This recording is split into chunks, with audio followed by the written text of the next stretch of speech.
Hey everyone, welcome to the Track Limits podcast. I'm your host Swish. This is Henny. Hello. We're here in Toronto and we have a very dynamic guest. Yep. Man who can do it all pretty much. He is first and foremost an IndyCar driver, Rookie of the Year. Whoop. Unbelievable accomplishment. Formerly also in Formula 2, did the entire European circuit, as well as a host of a well-known podcast you might know called Screaming Meals. Please welcome Marcus Armstrong. Woo, welcome. Hello, thank you very much. The applause is big. Thank you, everybody. We'll add it Appreciate it. A little live audience here, you know. And now we can say we've completed the trilogy. We have completed the hosts. trilogy. We have now had every host of Screaming Meals. Yeah. And That's a every single one has been scary better. James was the worst. James would have been the worst by far. He's down here. Yeah. Jimmy, he can talk the legs off a chair, that guy. Yes, Yes. he can. And he never ceases to amaze me. This morning I listened to an episode of Clem's Wine Corner. Now, I don't know if you're familiar with this monstrosity of a podcast, but they review a wine which resembles vinegar, and they just get a bit tipsy, a bit loose, and the things they chat, I'm shocked. Yeah. I'm shocked that they're not cancelled. I understand that podcasts, I understand better than anyone that you kind of need to walk the fine line of not to be boring, but not to overstep. Not to be Too extreme. exciting. Yeah. You know, you don't want to Joe Rogan yourself, but you also kind of like, you don't want to be like, oh, I'm on NBC doing an interview. So those two, they're pretty outrageous, I must admit, and that's why the Screaming Meals dynamic works. Oh, 100%. Yeah. Because like we don't take each other seriously at all. Yeah. And there's quite good chemistry between us, obviously. So that's a fun distraction. Although I've had to sort of cut it out since I've been doing IndyCar, but I'll stop talking. Are you kidding? Keep talking. We're going to ask a couple serious questions here because we have to. But then we're going to get into a rapid fire, and I'm pretty sure you'll enjoy that part quite a bit. I am curious, the biggest misconception people have about IndyCar, and you know, you grew up primarily going through the open wheel series, mainly going through F3, F2. You know, did you have a lot of misconceptions coming into IndyCar that you would now like to tell people who haven't watched it, like that is a huge misconception? Not really, man. I mean, I knew all about IndyCar long before it was sort of on my radar to come over here, but I think the thing that shocked me the most was how experienced everybody is. You know, there's guys like Will Power, Scott Dixon, who have just been doing this for so long, and it's pretty much the same car. You know, it's, I don't know, maybe 13 years with the same chassis. So after that period of time, they've really fine-tuned their skills and their sort of car setup philosophy. So it is, I don't want to make excuses at all. You know, racing drivers are notorious for being great excuse makers, but they have really fine-tuned it, and it's difficult to jump in and immediately find your feet. So that sort of took me by surprise, and I sort of expected my talent, so to speak, to sort of carry me. But it actually, you know, it requires so much work and effort to really nail those small details in IndyCar, because it's such a moving target. You know, with these tires, this track, you might have a great car at 9 a.m., but by the time it's 11:30 and the ambience have gone up by, I don't know how many Fahrenheits, I don't know this metric. Celsius. So, okay, you guys are normal. So if it goes up 15 degrees Celsius or whatever, 10 degrees, then your car may be terrible. So it's kind of like, luckily I'm in a Chip Ganassi racing car, so I never have a terrible car, no matter what the conditions are. But it's just it's a moving target. You need to be ahead of the game. So I think I took that for granted. Yeah. And then even like taking you back to your childhood, growing up in New Zealand, what really ignited you to get into motorsports or even just karting? That's difficult to answer, really. And I don't think anyone's really asked me that ever, how I initially got into racing. What? They normally say, "Oh, how was it joining Ferrari?" That's your follow-up question. Question 5, sure. delete. What are your expectations for the weekend?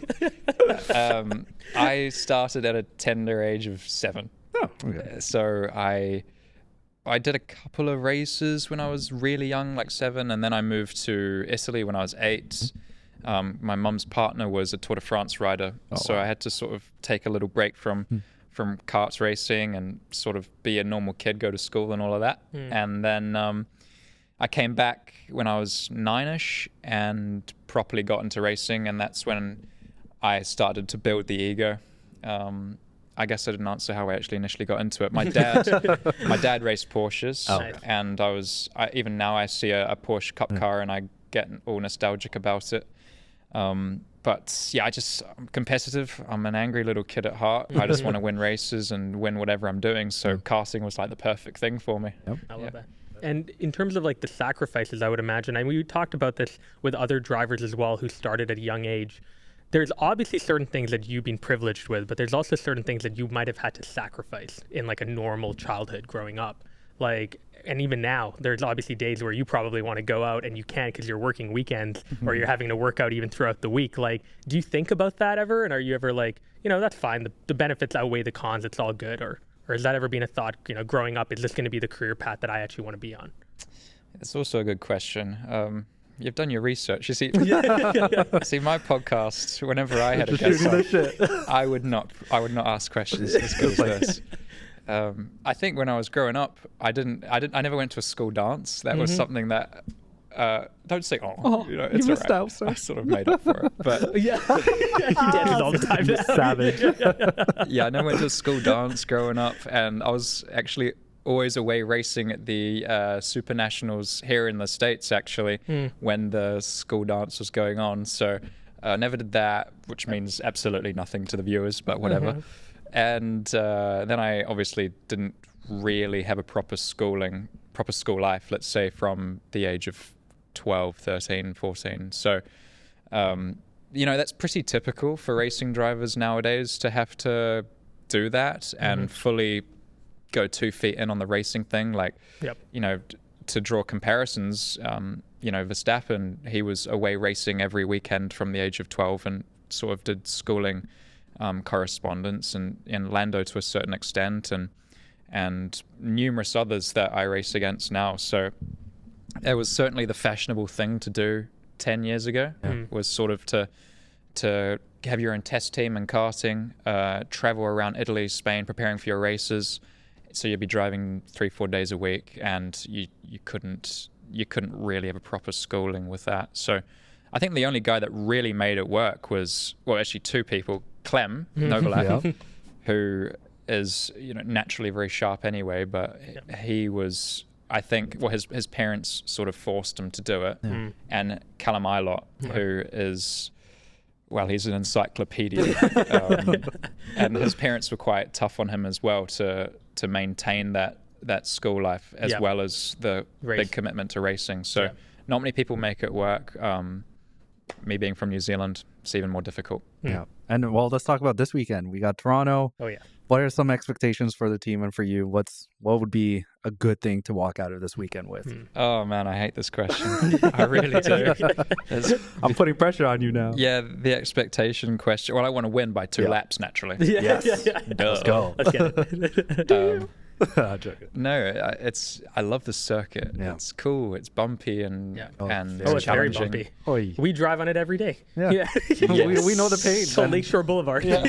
I assure you don't know the pain. No. No, 100%. At 60 kilometers, we're like, you were like, oh, it hurts. Legitimately, your vision is, how do you say, you can't really see properly over the bumps through turn 9 and 10.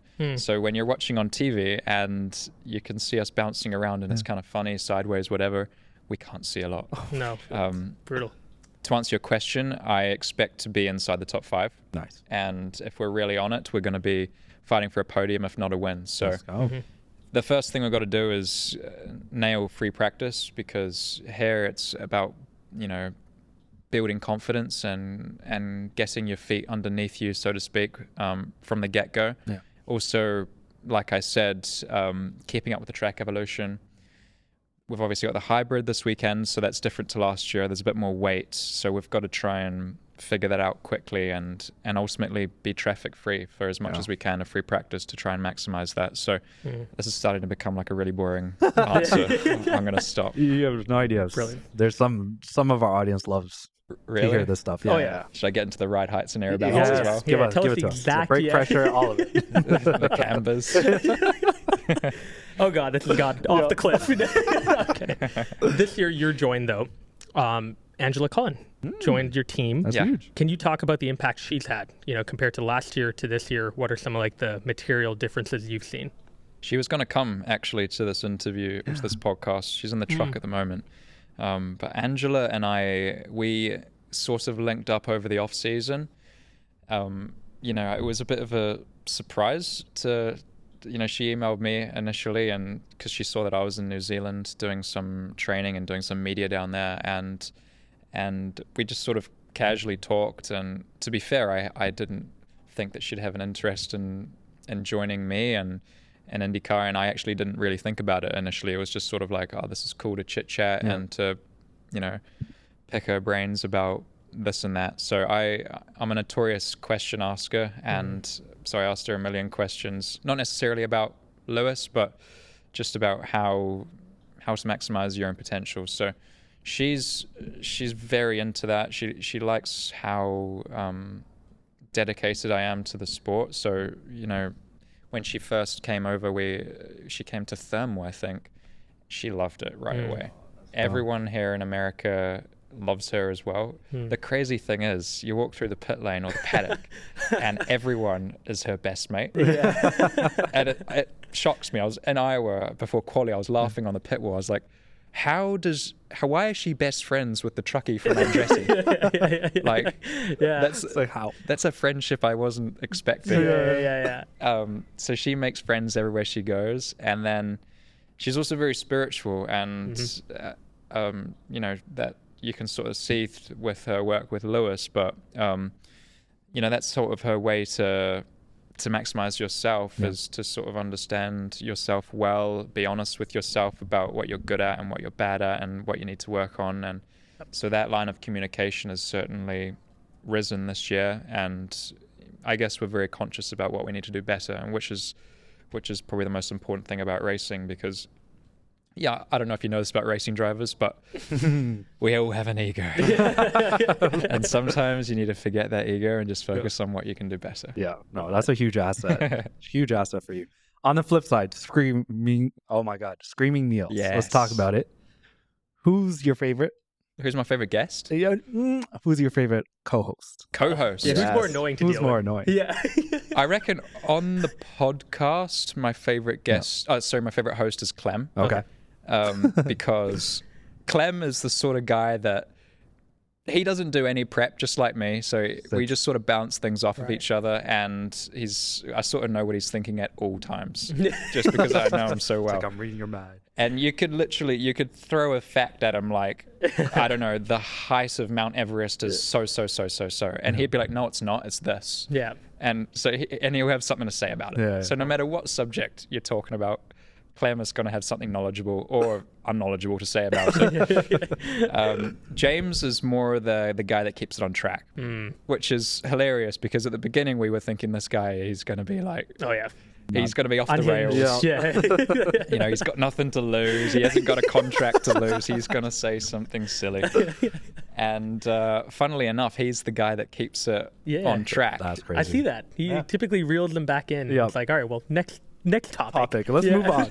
Full disclosure, there was one episode, there's a couple of episodes we'd never released, but one of them in particular, it was Margarita Night. And let's just say James got absolutely smashed. Damn. And As one am I does. allowed to say this? You didn't have a contract, don't worry. I suppose I was fine. I was sober. Sober as a go. judge I was. Sort of. And James got really drunk, and he couldn't get his words out. He was like slurring, and it was like, when he got drunk, the wheels just fell off the podcast. There was no structure. There was no direction. Yeah. But in that moment, were you like, maybe I will rise to the occasion and I will give the He was agenda? No. enjoying it. It was 3 hours of unlistenable content. It was the worst thing I've ever heard. And the thing is, we listened to it the following day. Rory put it together really quickly, and we were a little bit hungover, and I definitely shouldn't be saying this. We'll bleep that one You out. were sober. I was sober. You were sober. And it was like, I can't even listen to this. Like, it's just so bad. We're just talking about nothing. We're all talking over each other, and it's like, no. Oh, Yeah. This is going in the bin. In the No one bin. can ever see this. So it's that was a couple of years ago. I'm a changed Yep. man, obviously. Yep. But yeah, next question. Love that. quick. Final question before the rapid fire round. I asked you this actually in a Zoom call. Oh, Lord. In a Oh, Zoom call, I asked you dear. this right after your contract remembers extension. this. Oh no, I remember this question as well. And I'm genuinely curious because you did actually give me an answer on the Zoom. You were just, kind of like, okay, never mind. You watched the pod or whatever, like moving on. But yeah, if you were stuck on a deserted island and all there was a case of champagne, Yes. Marcus gotta Armstrong, answer would you now. pick Bear Grylls or Penelope Cruz? Well, hang on a second here. Yeah. Look. Oh my days. You asked me this question. It was the furthest thing from what I was expecting. I think Dave first announced you as like a journalist from Canada or something. Yeah, you like switched And you me or asked me a something? question about would I rather share a bottle of champagne with Penelope Cruz or Bear Grylls. For those of you who don't understand, you need to go and watch Screaming Reels, which Screaming funnily is Reels, how we got the yes. name for Screaming Meals. Yep. Yep. Starring Jason Hoyt and Lee Haas, where it's a fishing show where they never actually catch any fish. Anything. There's a big dilemma. Anyway, my long-winded question is I would much rather drink that bottle of champagne with Penelope Cruz. Okay. Thank Okay. you. Thank you. Unless we were there for a week, which Yeah. is I'd need Bear Grylls to Help out. help out Yeah, with that's true. this survival part, Yeah. I guess. It's taken me 6 months to get an answer, and So, I yeah, can we finally finally rest agreed. at peace. Yes. I love that. I love Penelope Cruz. One of my top 10 actresses by far.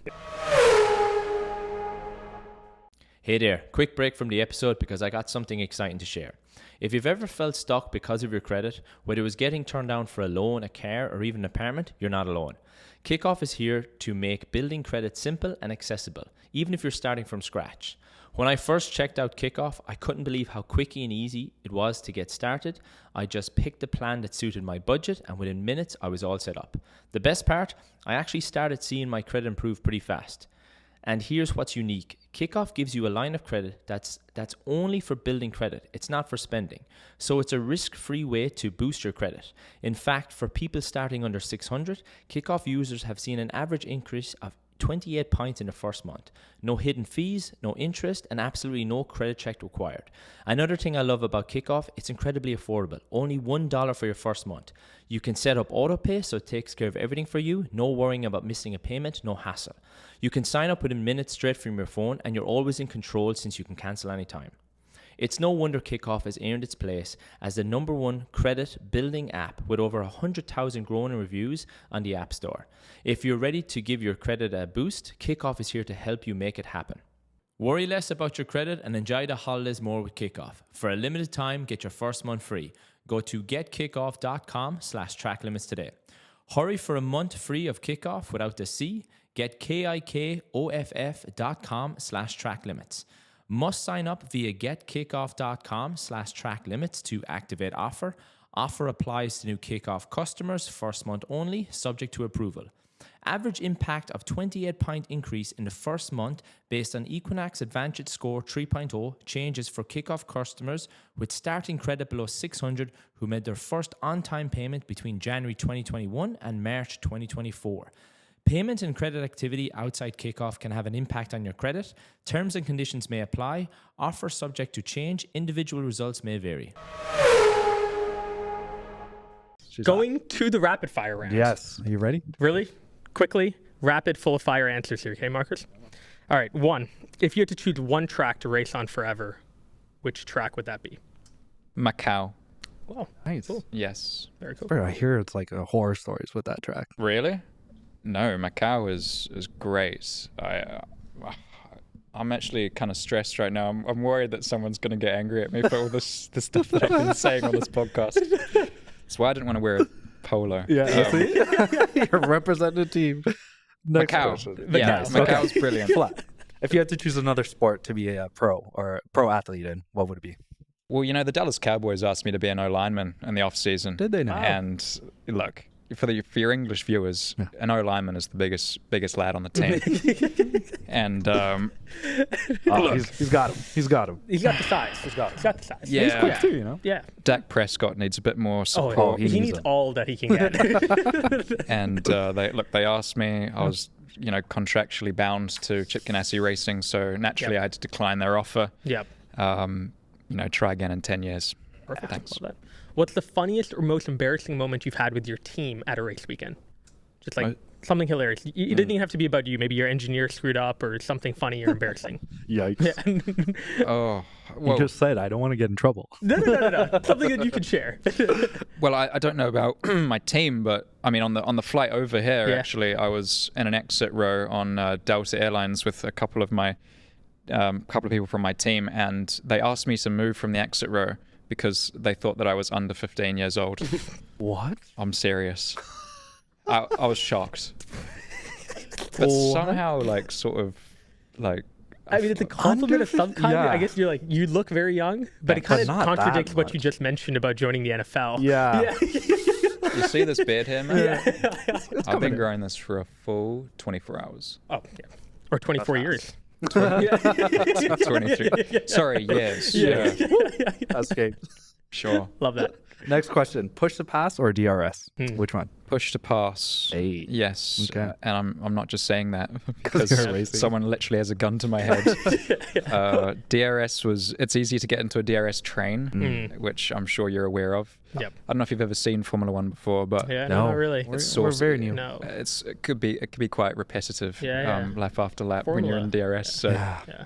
Although, to be fair, in F1, the rear wing's so much bigger that the difference of the delta of pace is a lot bigger. But in F3 and F2, at Red Bull Ring in particular, the guy leading is fast enough through the last two corners. Yep. You're a parachute from T9 to T1, Right. but and then to T3, but can't overtake. So That's fair. That was gibberish, but Yep. No, that's we'll take it. am I getting boring? No. I'm joking. This could be about anything. Don't cancel yourself. Most unpopular Do it. opinion you have. It could be about music, food, anything. I've never been told don't cancel yourself prior to. No, we had to do this We've for had- all our yeah, yeah, guests. we had to- one some- person actually yeah. tell us Something. on the pod that Beyonce was overrated in front of Henny and me. And I'm like, that is ridiculous. And we walked off. All the single ladies. Let's go. There we go. Put your hands up. Copyright. Yeah, true. Yeah, we can't get copyrighted. Yeah, right. I see, because my voice resembles Beyonce so much. Why not? Before I answer your question, I'll throw it back at you. What's the second best answer you've had for that then? I don't even know if we're allowed to say it. We had to bleep it out, but someone said something about Donald Trump. I knew Oh, it. yeah. I knew Yeah. it. Yeah. It's Someone gonna did be say that, something yeah. political. Yeah. Their Oh, yeah. PR rep was like, Cut. It was Cut, yeah. Ferrucci, wasn't it? No. I'm not going to mention anyone. Nope. It wasn't anyone. No one in Indy. was No not one in in Indy. I will Indy. say that right now. No one in Indy. Right. The most unpopular, Wink, wink. most unpopular opinion I have is that, you know what? I don't like meat. It doesn't taste good. You know, like what? Meat. Like wow. meat, like Yeah. red meat. Yes. Okay. Cooked, uncooked? What are we talking? Well, certainly not uncooked, but cooked is. You haven't been to an African home. Yeah, Ethiopian weddings. We eat them raw. Raw meat. Yeah. Yeah, I'm It's going to give good. that a hard miss. Well, we know what we're gonna do for the next episode. Oh, 100%. Raw That's meat in the ex- middle. Yeah. I haven't That's the next eaten meat in podcast. about 5 years. Oh, really? Seriously? No, Holy way. shit. Good for you. Well, is it good for me? I don't know. Well, No, to be fair, stay disciplined on that. Yeah. Yeah. I wish Angela was here because she's really sharp with her knowledge about why I shouldn't be eating meat. I didn't eat meat initially because I didn't like the taste of it. And then I also liked how I felt. So this isn't actually a joke for the first time in this podcast. Like you're on it. I did actually feel better, digest my food quicker, Yeah. eat more food without meat. So Nice. that's my unpopular opinion. Cool. Nice. Okay. If you woke up one day and you're Clem, what's the first thing you would do?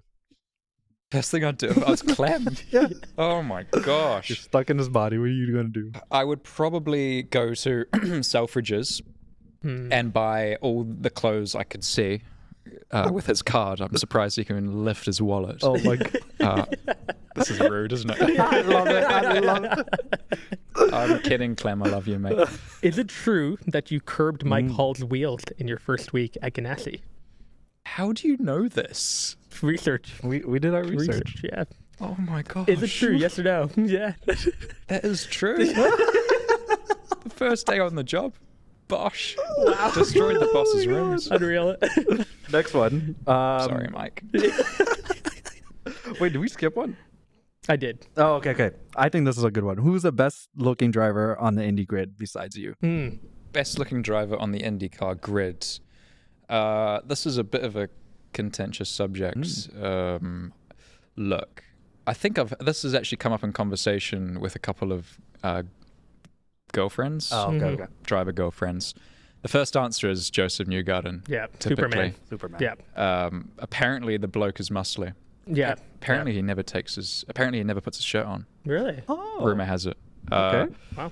Then I would say Marcus Ericsson's a good looking lad. Yep. Who else is? Jack Harvey is pretty handsome. Okay. Who else? Am I allowed to say Catherine Legg? Yeah.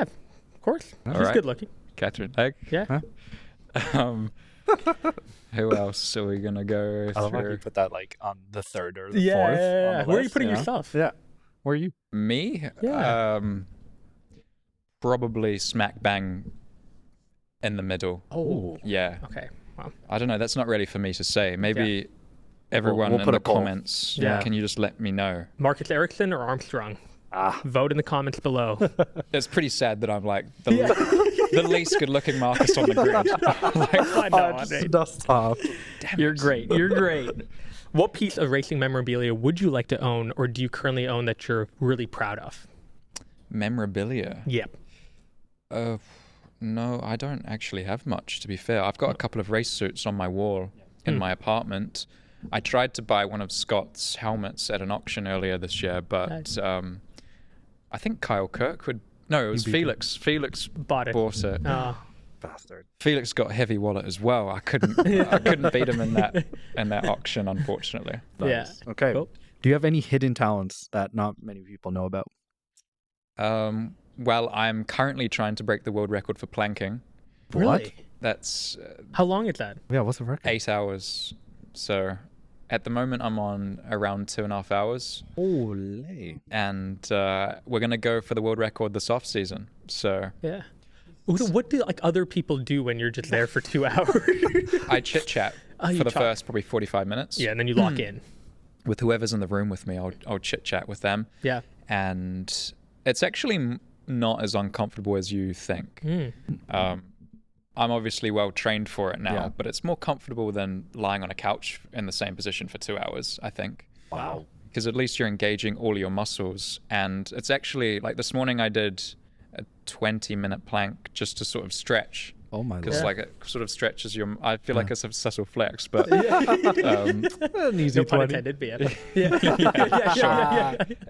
you sort of engage your muscles to sort of stretch them a wee bit. So Yeah. 2.5 hours is my best, but I could go longer. I just don't want to tear my shoulder or something prior to a race because I'd probably get told off for that. Yeah. In the off season, I think we're going to contact the Guinness World Records and Try to bring them in. properly go for it. Let's So go. That is Let's crazy. go. Can't even do 2 Best minutes. cocktail for a first date. cocktail for a first date. What's my go-to? Or vinegar or wine from Clem, whichever one. I quite like an espresso martini. With tequila?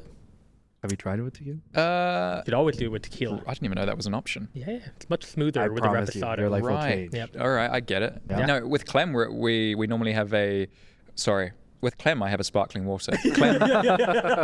Clem drinks a Classe Azul, which in London goes for about 250 quid a shot. Oh. And it's Oh, like, wow. no, please, let's just have one. I thought Toronto was overpriced. Yeah, that's Wow. wild. Toronto is really Great. well priced. Yeah, I just yeah. bought these sunglasses this morning. Yeah. I lost this exact pair 12 months ago. So There you go. You gotta rock it. I know there's Look at this. Don't look at me. Yeah. Yeah, that's awesome.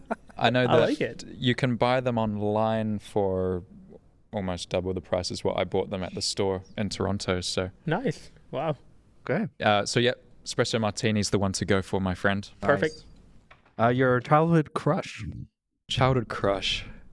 Well, it's the best of both worlds, isn't it? Hannah I mean, you're Montana. 15 technically, Yeah, so yeah, yeah. you know. Hannah, sorry. Miley, Hannah Get it Montana. right. Yeah. if you are watching this, can you please reach out to me at Marcus Armstrong on Instagram? I would love to meet you. I'll buy you an espresso martini With tequila. with tequila. With tequila. I actually ran into Taylor Swift at a party recently. Really? What? Not a party, a gathering. Yeah. Okay. And it was at Soho House in Nashville. Oh, wow. And that was pretty cool. Yeah. That was like, Travis Kelce was there as well. wow. Nice. And, you know, I cut him some slack. I didn't try and steal his bird. So No. his girlfriend. Too much pressure. That's- Your ad is bigger than him, too. Yeah, I yeah. mean, come on. Yeah, I Yeah. mean, like I said to him, mate, you don't want me on the field with you, do you? Final question. You're stranded on an island. Which 3 IndyCar drivers are coming with you? And Penelope Cruz. And Penelope Cruz. Yes. That's mandatory. Yeah. Callum, Yeah. naturally. Scott, because he's fairly reliable. I'm sure he can Get you out. Oh, yeah. he can probably, I don't know, contact someone who knows a private jet in the area and get us off. And maybe who's going to provide entertainment, you think? Santino? Who's sort of the Santino. comedian of the field? Tell you what, Will Power. Will Power? He Okay. is- we're at an autograph session in Iowa actually last week, and he was handing out, I'm not joking, he was handing out my phone number to every girl that came past. I'm serious. Your actual phone number. Yes. Oh my lord. It was shocking. Yeah. I'm guessing you got a lot of texts. I got a couple of texts. They were like, Will, pass your number to me. It He's was, like, you're interested? well, I could see him like pointing at me, and then. So don't do that again, Oh, Will. Will. Thanks. Oh. I love it. Well, thank you for coming on, Marcus. Genuinely rooting for you this whole weekend and even beyond. We love, the fact that you're incredibly personable Yes. off track, but obviously incredibly competitive and focused on track as well. Root him on, guys. Check him out on socials. We'll put Marcus and the Screaming Meals podcast in the description below. Hope you guys enjoyed the episode, and we'll see you guys next time.